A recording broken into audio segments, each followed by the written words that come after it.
Welcome back, everyone. In this video, we'll be talking about a couple of redactions made to the Quran, and as we do so, we'll be posing some questions for Muslims and their popular claims about the Quran's preservation, whether written or oral. Let's begin with a review of the compilation of the Quran as it began with Abu Bakr. He said to Zayd, "Search for fragmentary scripts of the Quran and collect it in one book." This was very difficult for Zayd compared to shifting a mountain. Zayd said, "So I started compiling the Quran by collecting it from leafless stalks of date palm trees, pieces of leather, hides, stones, and so forth, and also from the memories of men." From the beginning, then, we see that the Quran was not primarily preserved in memory. Notice the diversity of sources that Zayd used. Leafless stalks of date palm tree, pieces of leather and hides, and from stones, and from memories. Surely the Caliph had the authority to simply call everyone who had memorized the complete Quran together. Just sit them down at a table,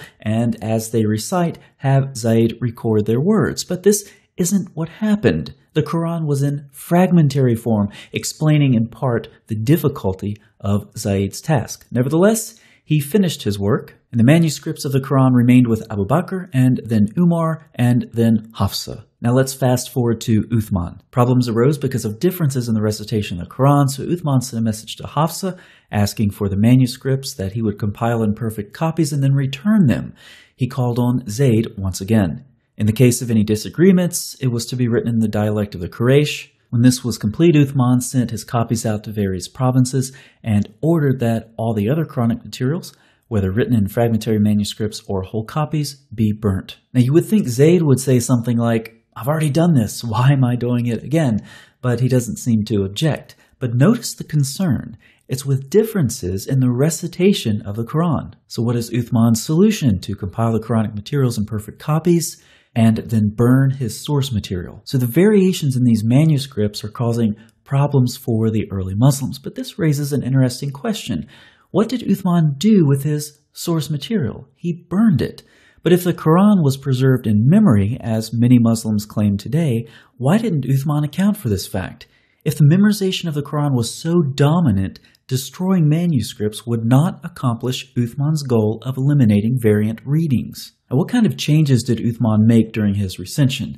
Well, of course, it's difficult to tell when you burn your source material, but we do have some reports about some problems with Uthman's recension. Numerous tafsir and other sources describe the 200 verses that were once in Surah 33. But when Uthman wrote out the codices, he was unable to procure more of it than there is today. And interestingly, according to Ubay ibn Ka'b, during the lifetime of Muhammad, Surah 33 had 286 verses. Notice these were recited in the lifetime of Muhammad and then lost after. So Uthman apparently lost several dozen verses out of just one surah, but he also made some unspecified changes. Abu Muhammad said whilst copying the mushafs, he burnt what he burnt from them from what he had changed intentionally or by mistake. Aisha's copy contained a variant reading of Surah 33:56, but this was before Uthman altered the scripture. There are dozens and dozens and dozens of these reports, so let's just leave them for now and move further down our timeline. Did Uthman eliminate all of the variant readings? No, he did not. In the early 8th century, Al-Hajjaj, who is the governor of the Caliph Abdul Malik, is talking about a reading attributed to Abdullah ibn Mas'ud, and he doesn't like it. He doesn't like it at all. I mean, he really doesn't like it. Al-Hajjaj swore that he would erase Ibn Mas'ud's reading from the Mus'haf, even if it would be with a rib of a swine. On these early manuscripts, if you want to erase the ink off the parchment, you have to scrape it off with a stone or something of that sort. In this case, Al-Hajjaj says he would scrape Abdullah ibn Mas'ud's reading off the manuscript with the bone of a pig. This is the guy revising your Quran, Muslims. And of course, it doesn't stop there. He also said he would kill anyone who is using Abdullah ibn Mas'ud's reading. But this is ironic because Muhammad apparently said, learn the recitation of the Quran from these 4 persons, and Abdullah ibn Mas'ud is one of them. So at the time of Al-Hajjaj, apparently this narration didn't exist, or he didn't know about it, or he didn't care because he demonstrably violated what Muhammad says in this hadith. Now, what kind of changes did Al-Hajjaj make? Once again, it's difficult to tell, but we can try to paint a rough picture. The sources report that the Caliph, Abdul Malik, instructed his advisor Al-Hajjaj to revise the text of the Quran by changing the consonantal skeleton of certain words. He also introduced vowels and diacritical marks for the first time. Sounding much like Uthman, the sources also report that any codex whose consonantal skeleton was not identical to that of the Umayyad Codex was recalled and destroyed. This would explain why little or no manuscript evidence has survived that would make it possible to verify the nature of any change or changes introduced at that time. Also, we have Al-Kindi and Abraham of Tiberias. They say that Hajjaj gathered together every last copy and caused to be omitted from the text many things. Kindi avers to his Muslim addressee that all that I have said is drawn from your own sources, and this would appear to be so, for we find notices in Arabic sources that Hajjaj ibn Yusuf wrote exemplars of the Quran and sent them to the chief cities, that he changed the wording or eliminated variant readings, or introduced diacritical marks into the text. So just like Uthman, al-Hajjaj destroyed the competing copies and then put his manuscripts into circulation. But his destruction was more widespread than Uthman's.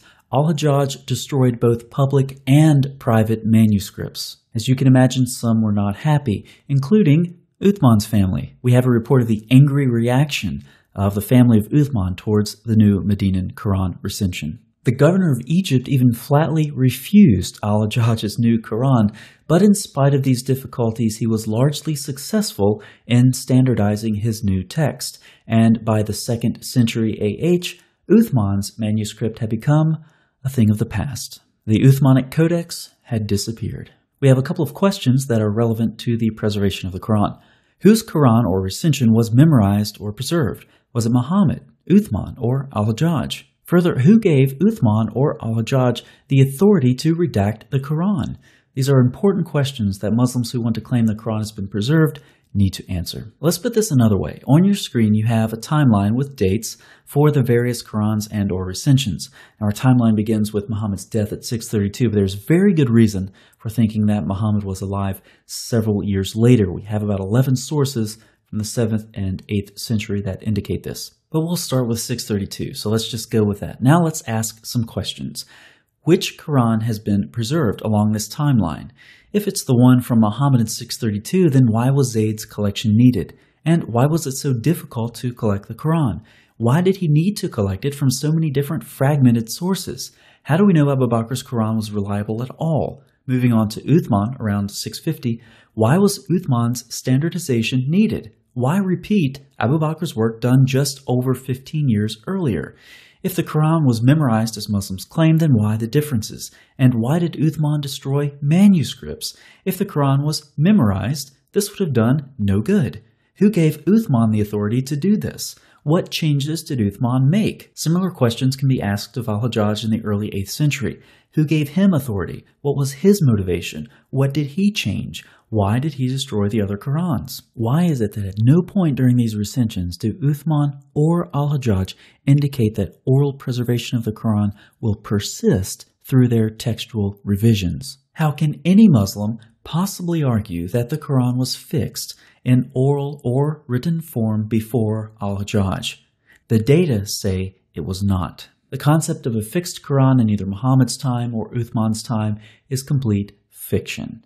Now, there's more. Muslim scribes, just like other scribes, would count the words in their manuscripts as a way to detect errors in their copying. So let's look at some of these differences. With the verses, we do have a couple of abbreviations here. These just refer to the modern version with or without the Bismillah, depending on how many chapters you put that with. We also have variations in the number of words from about 77,200 up to 77,900. And consonants vary from about 300,000 to 363,000. Don't you wish we had word counts for all of those manuscripts that were destroyed? So Muslims, regarding the preservation of the Quran, which of these, if any, correspond to the memorized or the written Quran? One of them? All of them? What criteria do you use to choose between them? Which of these is the superior reading? We've been told there's only one Quran. Why all of these variants? Why all of these revisions?